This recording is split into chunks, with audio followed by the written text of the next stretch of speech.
इस लेक्चर में हम लोग यूजेटी के बारे में स्टडी करेंगे। यूजेटी एक पावर सेमीकंडक्टर डिवाइस है और इसका फुल फॉर्म होता है uni junction transistor. It is a 3 terminal semiconductor switch with only one junction, यानी कि यह एक 3 टर्मिनल वाला सेमीकंडक्टर स्विच है और जिसमें कि सिर्फ एक ही जंक्शंस होते हैं। It is made up of N type silicon base to which P type semiconductor is embedded. कहने का मतलब है कि इसका कंस्ट्रक्शन के लिए एक सिलिकॉन का एन टाइप सेमीकंडक्टर को एज ए बेस लिया जाता है और फिर उसके ऊपर पी टाइप सेमीकंडक्टर को एम्बेड किया जाता है। तो इस प्रकार से एन टाइप सेमीकंडक्टर और पी टाइप सेमीकंडक्टर के साथ एक जंक्शन का फॉर्मेशन होता है और यूजेटी में वही एक जंक्शन इसमें होता है, इसलिए इसका नाम यूनी जंक्शन ट्रांजिस्टर है। इट हैज 3 टर्मिनल्स, इसमें 3 टर्मिनल्स होते हैं और उन टर्मिनल्स का नाम है इमीटर और बेस 1 एंड बेस 2, यानी कि जो यूजेटी है उसमें 3 टर्मिनल्स होते हैं, उसमें 2 बेस टर्मिनल हैं और एक इमीटर टर्मिनल है। Between base B1 and B2 the uni junctions behave like an ordinary resistance, यानी कि जो 2 बेस टर्मिनल हैं B1 और B2, तो इन दोनों बेस टर्मिनल के बीच जो जंक्शंस है वो एक ऑर्डिनरी रेजिस्टेंस की तरह बिहेव करता है। RB1 and RB2 are the internal resistance respectively from base B1 and B2 to the point A। तो इसमें जो है आपका 2 रेजिस्टेंस हैं RB1 और RB2। तो जो दोनों टर्मिनल हैं बेस के, एक टर्मिनल है आपका B1 और दूसरा टर्मिनल B2। तो बीच में जो जंक्शन है उस जंक्शन से लेकर जो B1 टर्मिनल तक जो रेजिस्टेंस है उसको RB1 कह रहे हैं और इसी पॉइंट से जो B2 टर्मिनल तक जो रेजिस्टेंस है उसको RB2 कहा जा रहा है, जैसा कि आपको यहाँ फिगर में दिखाया गया है। तो ये जो फिगर है आपका, इसमें जो पहला फिगर है वो आपका यूजेटी का बेसिक स्ट्रक्चर को ये शो कर रहा है। इसमें आप देख सकते हैं कि यूजेटी को बनाने के लिए, इसके कंस्ट्रक्शन के लिए पहले एक एन टाइप सिलिकॉन सेमीकंडक्टर का यूज किया गया है जिसको एज ए बेस लिया गया है। तो ये आपका जो है वो एक एन टाइप सेमीकंडक्टर है जो कि सिलिकॉन का बना हुआ है और ये एज ए बेस यूज किया गया है और इसी के ऊपर एक पी टाइप सेमीकंडक्टर को एम्बेड किया गया है जो आप यहाँ पे देख सकते हैं। तो ये है आपका पी टाइप सेमीकंडक्टर और बाकी रिमेनिंग जो है वो है आपका एन टाइप सेमीकंडक्टर। तो पी टाइप सेमीकंडक्टर और एन टाइप सेमीकंडक्टर के मिलने से यहाँ पे एक पीएन जंक्शन का फॉर्मेशन होता है और इसी को यहाँ पे आपको इक्विवेलेंट सर्किट में एज ए डायोड के रूप में रिप्रेजेंट किया गया है, क्योंकि पी टाइप सेमीकंडक्टर और एन टाइप सेमीकंडक्टर को मिलने से एक पीएन जंक्शन डायोड का फॉर्मेशन होता है। तो जो इक्विवेलेंट सर्किट है उसमें यहाँ पे आपको डायोड दिखाया गया है। तो जो 3 टर्मिनल्स हमने बताए यूजेटी में वो है आपका 2 बेस टर्मिनल हैं। तो एक टर्मिनल का नाम है B1, दूसरे का नाम है B2 और जो तीसरा टर्मिनल है वो आपका इमीटर है जो कि पी टाइप सेमीकंडक्टर से कनेक्टेड है। और बीच में जो पॉइंट है जिसको पॉइंट A कहा जा रहा है, तो इस पॉइंट से B1 टर्मिनल तक जो रेजिस्टेंस है उसको RB1 कहा गया और इस पॉइंट से जो B2 टर्मिनल के बीच जो रेजिस्टेंस है उसको RB2 कहा गया है। जो दूसरा फिगर है ये आपका सिंबॉलिक रिप्रेजेंटेशन है, यानी कि सर्किट रिप्रेजेंटेशन इसको कर सकते हैं कि यूजेटी को एज ए सर्किट में इस सिंबल के द्वारा रिप्रेजेंट किया जाता है, जिसमें कि आपको सिर्फ तीनों टर्मिनल्स को दिखाया गया है कि 2 बेस टर्मिनल हैं B1 और B2 और तीसरा एक टर्मिनल है आपका इमीटर। और जो तीसरा फिगर है ये आपका यूजेटी का इक्विवेलेंट सर्किट है। तो इसमें आपका दोनों रेजिस्टेंस दिखाया गया है, बेस टर्मिनल के बीच का जो रेजिस्टेंस है RB1 और RB2 ये दोनों रेजिस्टेंस दिखाया गया है और जो पीएन जंक्शन डायोड का फॉर्मेशन जो हो रहा है उसे भी यहाँ पे एक डायोड के रूप में दिखाया गया है। तो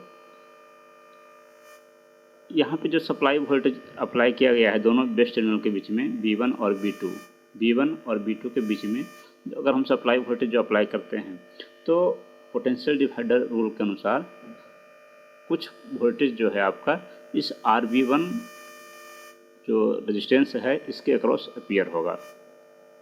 तो जब ये इसके अक्रॉस जब वोल्टेज अपीयर होगा और जब हम यहाँ पे इमीटर के अक्रॉस जब हम सप्लाई वोल्टेज अप्लाई करते हैं इमीटर और V1 के बीच में, तो अगर ये वोल्टेज जो इमीटर वोल्टेज है वो इस वोल्टेज से जो पोटेंशियल डिवाइडर के अनुसार जो यहाँ पे आ रहा है RV1 के अक्रॉस, तो इससे अगर कम रहेगा इमीटर का वोल्टेज तो आपका ये जो डायोड है वो रिवर्स वाइस रहता है, ठीक है।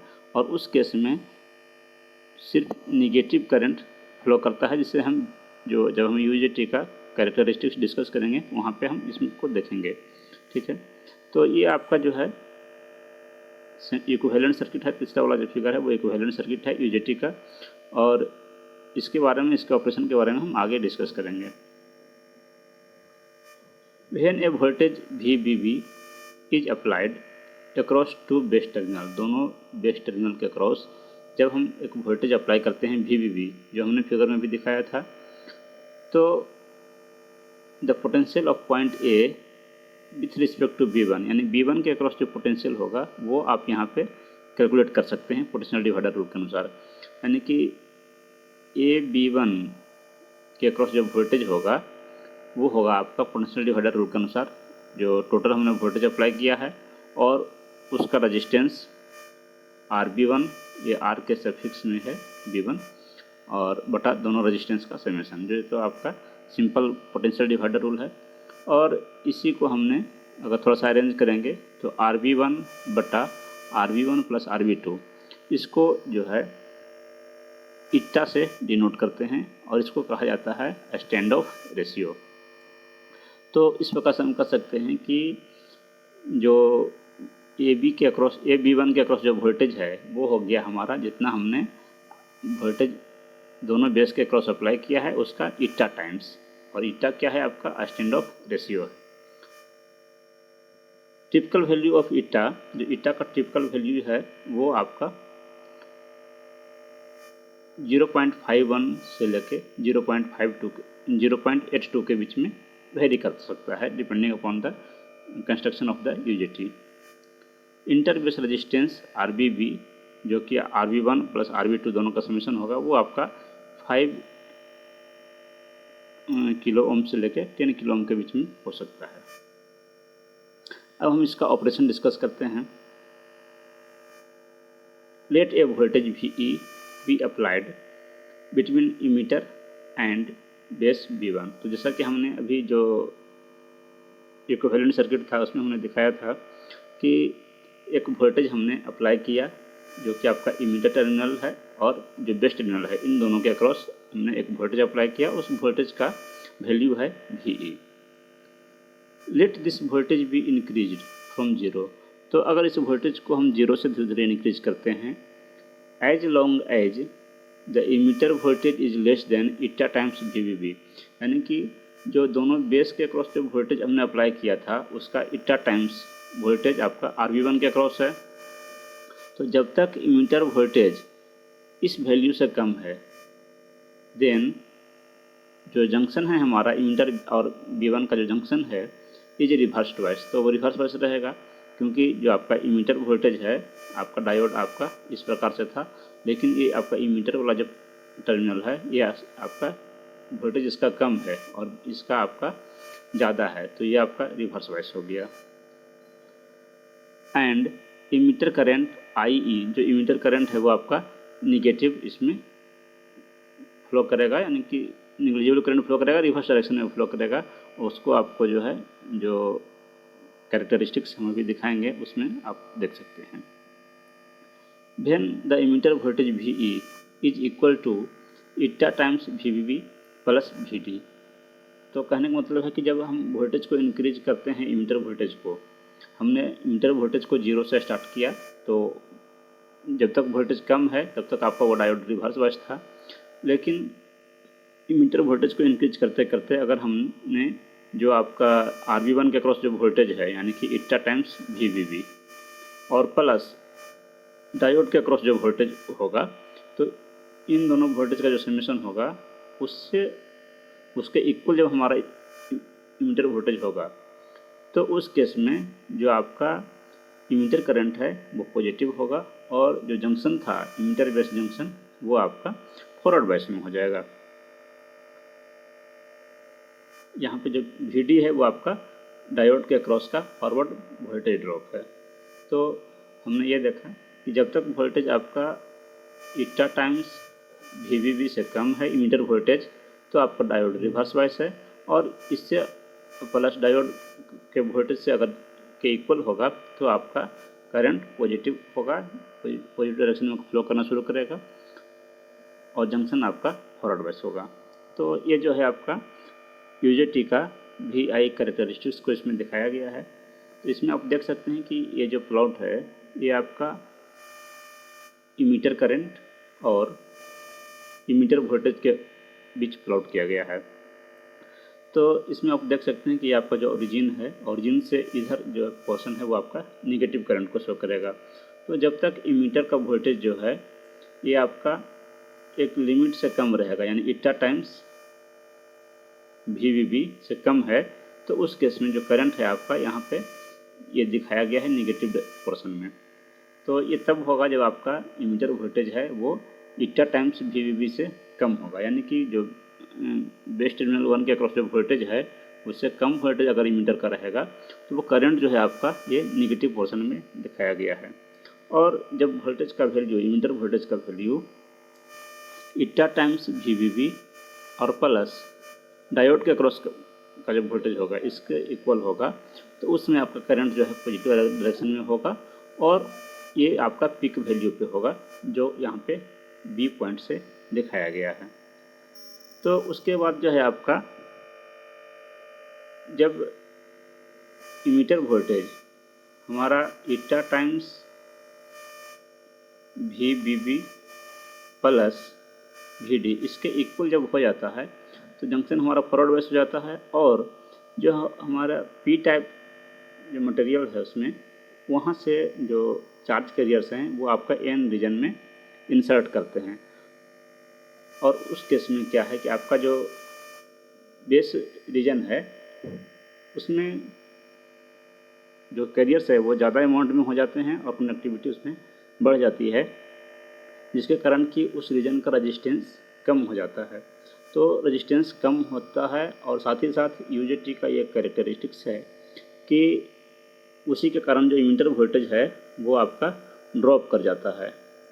तो इमीटर वोल्टेज ड्रॉप करता है लेकिन करंट का वैल्यू जो है आपका इंक्रीज करता है। तो जब आपका इमीटर वोल्टेज आपका पीक वैल्यू पे होगा तो यानी कि इट्टा टाइम्स VBB और प्लस VE के इक्वल होगा, तो उस समय आपका चार्ज कैरियर जो है आपका N रीजन में भी इंसर्ट करेंगे और उस केस में करंट का वैल्यू तो बढ़ने लगेगा। करंट का वैल्यू आप देख सकते हैं जो इमीटर करंट है वो बढ़ के आपका यहाँ तक चला गया, लेकिन करस्पॉन्डिंग वोल्टेज जो है वो आपका इमीटर वोल्टेज वो आपका कम जाता है, इमीटर वोल्टेज आपका घटने लगता है। और एक पॉइंट जो है आपका AC पॉइंट है, तो इस पॉइंट के बाद जो है आपका जो चार्ज कैरियर्स हैं N रीजन में वो सैचुरेट कर जाते हैं और इसके बाद ज़्यादा आपका रेजिस्टेंस डिक्रीज नहीं होता है। तो इस पॉइंट को कहा जाता है आपको वैली पॉइंट और इस पॉइंट को कहा जाता है पीक पॉइंट। UJT में ये वैली पॉइंट और पीक पॉइंट जो है आपका इम्पोर्टेंट है। इस बीच का जो रीजन है इसी को नेगेटिव रेजिस्टेंस रीजन कहा जाता है। तो जो UJT है उसका एक खास कैरेक्टरिस्टिक्स है कि इसमें नेगेटिव रेजिस्टेंस रीजन होता है और UJT जो है आपका इसी कैरेक्टरिस्टिक्स के कारण, नेगेटिव रेजिस्टेंस का जो कैरेक्टरिस्टिक्स है इसके कारण ही इसका यूज जो है थायरिस्टर के ट्रिगरिंग सर्किट के लिए यूज किया जाता है। तो इसके बाद जो है आपका वैली पॉइंट के बाद जो करंट है वो आपका फिर बढ़ने लगता है और साथ ही साथ इमीटर के अक्रॉस का वोल्टेज भी बढ़ने लगता है।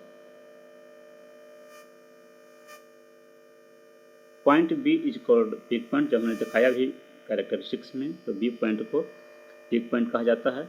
एट पॉइंट बी जो है आपका इमीटर वोल्टेज है वो eta times V plus V D के इक्वल होता है, और उस केस में जो इमीटर है वो आपका होल्स को लोअर बेस रीजन में इंजेक्ट करता है। Because of increase number of charge carriers in the base reason, क्योंकि बेस रीजन में आपका चार्ज कैरियर्स इंक्रीज हो जाते हैं, रेजिस्टेंस RB1 जो है आपका वो डिक्रीज करने लगता है। As a result potential of point A falls, तो जो पॉइंट ए का जो पोटेंशियल था वो आपका घटने लगता है। Therefore current IE due to voltage VE increases, और करंट जो है आपका जो इमीटर करंट है वो आपका इंक्रीज करने लगता है। तो कहने का मतलब ये है कि उस रीजन में between the peak point and value point आपका करंट जो है वो इंक्रीज करता है, और लेकिन जो वोल्टेज है वो आपका डिक्रीज कर जाता है। तो इसके कारण ही इस रीजन को नेगेटिव रेजिस्टेंस रीजन कहा जाता है। दस the device exhibits negative resistance region, तो इसलिए जो है आपका इस डिवाइस में यानी UJT में नेगेटिव रेजिस्टेंस रीजन एग्जिस्ट करता है, जो कि आपका फिगर में जो BC लाइन है उससे दिखाया गया है। In this region an increase in current IE is accompanied by the decrease of the emitter voltage VE। कहने का मतलब ये है कि जो इस रीजन में है आपका जो करंट IE है वो इंक्रीज करता है, लेकिन आपका इमीटर वोल्टेज है आपका डिक्रीज करता है। एट पॉइंट C, तो पॉइंट C जो आपको कैरेक्टरिस्टिक्स में दिखाया गया है उसमें entire base reason is saturated, जो भी बेस रीजन था आपका वो सेचुरेट कर जाता है। एंड जो बेस रेजिस्टेंस है RB1 do not decrease any more, तो बेस रेजिस्टेंस जो है आपका अब सेचुरेट होने के कारण वो अब डिक्रीज नहीं करता है। तो उसके कारण जो है आपका फिर इमीटर करंट इंक्रीज करता है, साथ ही साथ आपका जो वोल्टेज है पॉइंट ए का जो पोटेंशियल है वो भी आपका इंक्रीज करता है। और इस कर्व को आपको कैरेक्टरिस्टिक्स में CQ लाइन के द्वारा दिखाया गया है, और इस पॉइंट C को ही वैल्यू पॉइंट कहा जाता है। तो जो VI कैरेक्टरिस्टिक्स है उसमें जो मिनिमम पॉइंट है उसको वैल्यू पॉइंट कहा जाता है, और जो मैक्सिमम पॉइंट है उसको पीक पॉइंट कहा जाता है। The negative resistance region between peak and value points in figure gives UJT the switching characteristics for use in ACR triggering circuit. तो ये जो नेगेटिव रेजिस्टेंस रीजन है ये बहुत ही इंपॉर्टेंट फीचर है UJT का, और इसी के कारण जो है आपका UJT का यूज ACR ट्रिगरिंग सर्किट में किया जाता है। Thank you.